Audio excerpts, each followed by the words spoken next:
Syederalun, pertandingan di kualifikasi Asia 2023 adalah pertemuan pertama dalam kompetisi resmi. Sebelumnya, Timnas Garuda dan Timnas Yordania selalu bertanding dalam laga persahabatan. Indonesia dan Yordania sudah bertemu dalam 4 pertandingan. McClock CS belum sekalipun menang dari keempat laga tersebut.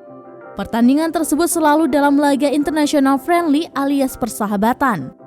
Pertandingan pertama digelar di Amman pada 12 Februari 2004. Yordania menang atas Indonesia era pelatih Ivan Kolev dengan skor 2-1. Gol Indonesia saat itu dicetak oleh Bambang Pamungkas.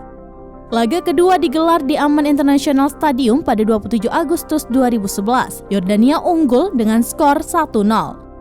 Pada pertandingan ketiga yang digelar di King Abdullah II Stadium pada 31 Januari 2013, Yordania menang atas Indonesia dengan skor telak 5-0. Dan pada pertemuan terakhir kedua tim yang digelar di King Abdullah II Stadium pada 11 Juni 2019, Yordania menang dengan skor 4-1. Satu-satunya gol Indonesia dicetak oleh Beto John Calves melalui tendangan penalti.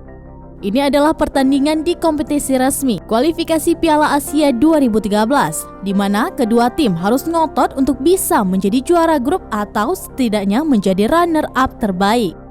Timnas Indonesia dengan pelatihnya Shin Tae-yong yang akan menghadapi Yordania, lawan terkuat di grup A pada kualifikasi Piala Asia 2023.